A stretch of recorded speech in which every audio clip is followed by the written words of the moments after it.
Yes, ladies and gentlemen, Sporting are the league champions once again, beating Vitória Guimarães 2-0 in the final game of the season, which is strange because even if they drew, they would have won the league as Benfica drew to Braga 1-1. But regardless of any other situations, Sporting have done it for the first time in, I believe, 71 years. Sporting are back-to-back league champions. And it wouldn't have been possible for everything that happened this season. What a crazy season it is for Sporting fans. Of course, Ruben leaves us when probably we needed him most and joins Manchester United. Then João Pereira comes in for about 8 games, stinks up the gaff and then leaves. And then in comes the saviour, Rui Borges. What an absolute beautiful man. A great manager. Words cannot describe how much I love Rui Borges. He's had some difficult times at Sporting, but in the league, since joining, he's been unbeaten, not losing to the likes of Benfica, Porto, or Braga. He's done really, really well. And right now, we're still in the final of the Taça de Portugal, the equivalent of the FA Cup in England, what it is to Portugal. So he could potentially be leaving this season with 2 championships to his name. And it cannot be amiss to talk about the main man, Victor Gyökeres, scoring again.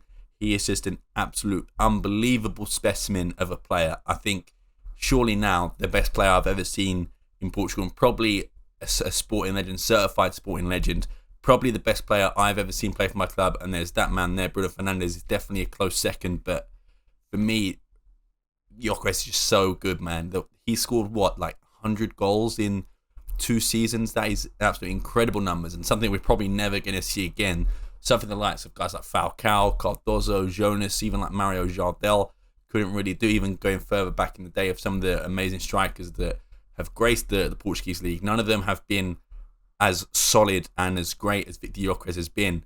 And of course, we've got other players mentioned as well. Morten Hjulmand didn't play yesterday, but over the season, what a captain he's been. From going from Sebastian Coates to Hjulmand is a big step and a big leap for a player, especially as young and as sort of different culture that Hjulmand is, coming from the Italian league. I believe he was a captain at Lecce as well, to come into Sporting, coming into Portugal, a league he's not really familiar with, and being the captain within a season is just absolutely incredible. We've witnessed something special with Morten Hjulmand, and I think he'll stay for another season. I don't know about Victor Gyökeres, but Morten Hjulmand is an absolute legend as well. He's got to be up in that vicinity. 2 league titles in 2 years, of course. Potentially a Taça de Portugal at the end of it as well. Obviously, I'm not counting chickens before they hatch, but it could be a great season for him as well. There's so many other players I can mention. I should really go through the whole starting 11 and squad.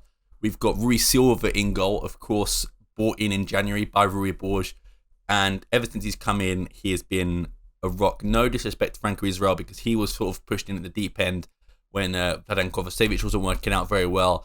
And I don't think Franco Israel is that bad of a keeper, and he will improve. He's only young, but the way Rui Silva comes in, and we've been begging for an experienced goalkeeper for ages.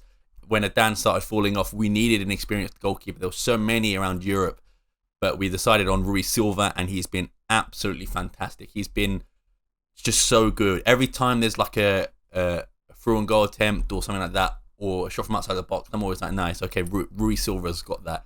He barely makes any mistakes apart from maybe 1 or 2 earlier in the season with that pass back from St. Just, but again, he's been absolutely phenomenal. Franco Israel did win us some points at the start of the year as well. It must be noted under Ruben Amorim that Franco Israel was very good, kept a few clean sheets. So there's definitely, I'm not going to criticise Franco Israel for contributing what he did to the team, and even to a lesser extent, Vladan Kovacevic didn't really work out too well for him. He's gone on loan to Legia, I think Legia Warsaw, and still I don't think he's that good there either. He's been benched. So yeah, man, unfortunately for him, but all 3 of them contributed in their own way. But Rui Silva, man, what a great feeling it is to have an experienced goalkeeper, one that we've been crying for many years. We go through the defensive side now. The rocks in the defense. Diamonde, a hero. Gonzalo Inacio, a certified sporting legend. 3 titles in 4 years he's managed to do, or 5 years even he's managed to do, and he's managed to be someone who I thought, I don't know if liability is the right word, but someone who in big games really wasn't that great. And then from this season, he's improved so much. A great game against Benfica and Porto. He's been great in the Champions League when he's been called upon as well. And I think he's destined probably for a big move. I think he's probably going to be someone that leaves us in the summer. What more can he do, man? He's already done a lot more than other centre-backs have in past. He's won all titles for us, and he's got a release clause, I think 60 million maybe. So I'd be shocked if no one activates that. Diamonde as well, man. Incredible. Still very raw as a centre-back. I do think he's probably still got a long way to go to be the finished article. But if this is just, the beginning, he's still so good, man. He's someone that as well I think I could see leaving. I don't know if anyone wants to pay the 80 million euros he's got in his release clause, but at the end of the day, who knows? But he's been great. Eduardo Quaresma, what a revelation he's been. He's one of my favourite players to watch. He's just so good on the ball, and he just seems like a genuine, funny, good guy, man. And he's just so good on the ball, great defender. Another big game player, great against Porto last year when he made his sort of debut. He's been great this year in big games as well, like against Benfica. He did struggle a bit of it against Vitória Guimarães. He did pass the ball out of play a few times, but maybe it was just the pre-game nerves of winning the title. But yeah, it was absolutely incredible as well. Other centre-backs got to be mentioned. Mateus Reis, technically left back, but we'll go with it. Again, solid this year when called upon. Didn't play that much this year, had a few injury problems, but when he's been called upon, fantastic. Jerry St. Just, I love him as a player.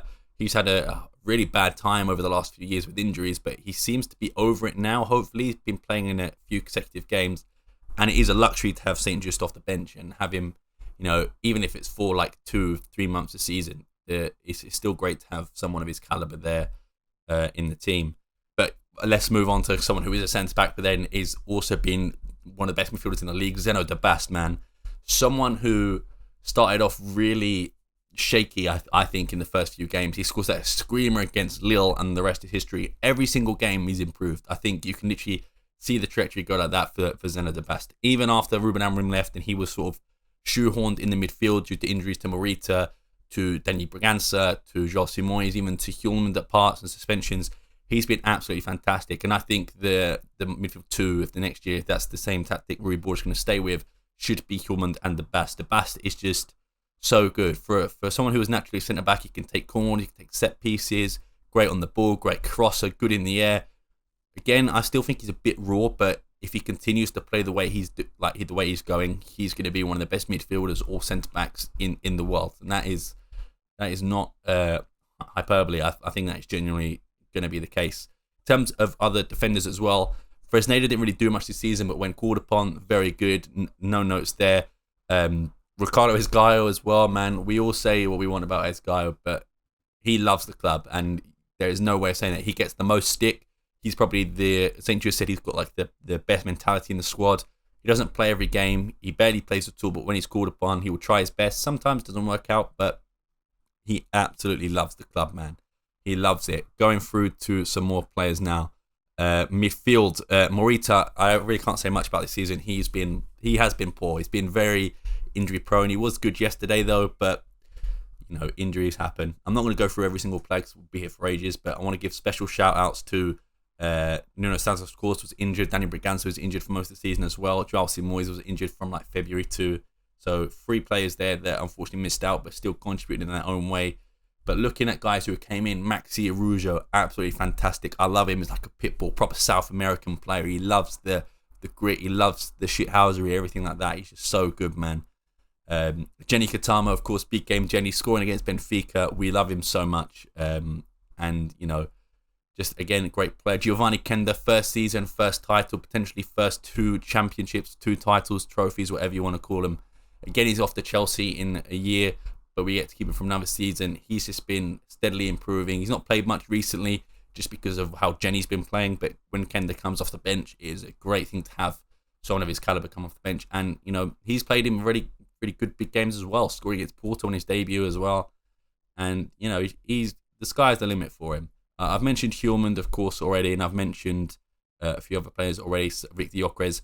Trincão, man, has played over 4,500 minutes, something like that. He's played almost every single game, 90 minutes.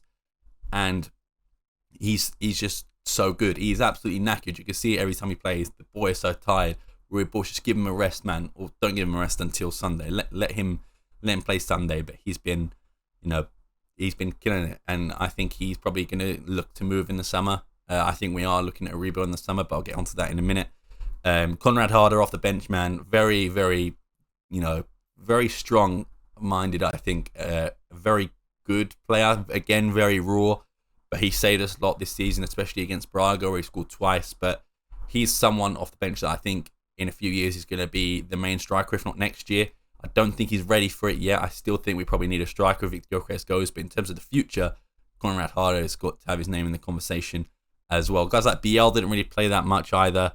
But there is one man I want to give a special shout out to, Pedro Gonçalves. He is the ultimate big game player. I love him so much. He unfortunately missed like 5 months due to an injury, or 6 months due to an injury. But he scores the first goal yesterday. He is a big game player. Goals against Arsenal, he scored against Benfica, against Porto. He loves a big game, and I think he's probably going to be here for the rest of his career, and I hope so. Obviously, he's earned the right to move. He is 100% a sporting legend as well.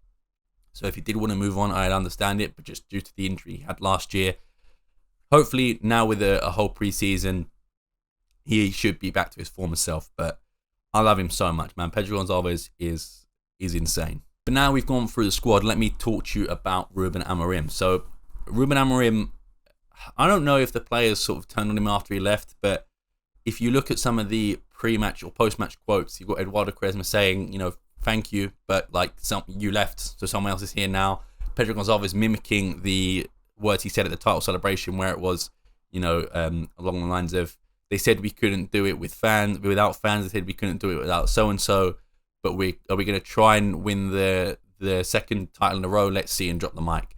Pedro Gonçalves took the piss out of that a bit and said they said we couldn't win without fans. They said we couldn't win without Ruben Amorim, Hugo Viana. They say we're not going to win without Victor. Who knows? And drops the mic in the same way. So I don't know if there's any bad blood between them. I would assume maybe there is a little bit.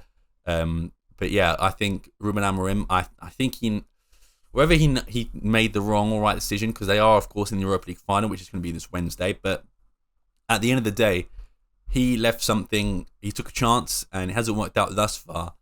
He's still going to be a title. He's still going to get his league title medal.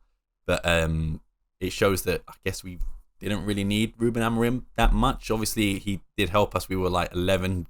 We won 11 out of 11 until he left. So I'm not going to say that. But everyone says without Ruben Amorim, Sporting are going to be back to where they are. Sporting are going to be back to 4th place, 3rd place. They're not going to be competing for titles. And then obviously, João Pereira sort of made that a little bit true. But Rui Borges coming in, getting us to the final of the Taça da Liga. Unfortunately, we lost, getting us to the final of the Taça de Portugal, which is still wait and see, and also, of course, winning us the league. He has done an absolute tremendous job, and Rui Borges is someone who I think in the face of adversity has also been the most criticised coach in Portugal just for no reason, really. He's had to follow a once-in-a-lifetime coach, a anomaly like Ruben Amorim, and it's been difficult. He's had a lot of injuries. When you look at the starting 11, Victor Gyökeres has been injured. I think he missed a month. Pedro Gonçalves missing 6 months, arguably our most creative and important player. Hjulman's been out, Morita's been out, Dani Bragança and Nuno Santos have been out for the majority of the season. Ignacio was injured, Diamonde was injured, St. Just Eduardo Quaresma was injured, even Franco Israel and Vladan Kovacevic were injured early in the season. I'm sure there's other players that I'm missing as well who have missed time through injury and suspension. Jenny Katamo missed, I think, a month and a half with injury as well. So he's really had to deal with a lot, and he had to deal with a dejected squad that Ruben Amorim left and João Pereira left. They were low on confidence. He came in, and on his first game, he beats Benfica. And yet, like I said, man, the rest is history. He's had some really great performances as well. 5-0 against Boavista is a highlight. He managed to keep a draw at the Stadio de Luz, which is a good result considering we barely win there, and it kept our title hopes alive. That game was really important. Of course, the game against Gil Vicente, Eduardo Quaresma scoring in the last minute. But man, it's crazy. And in terms of where I watched the game yesterday, this is not a paid shout out or whatever, but I went to Sporting Cafe London. I'll put some of the videos on the screen right now.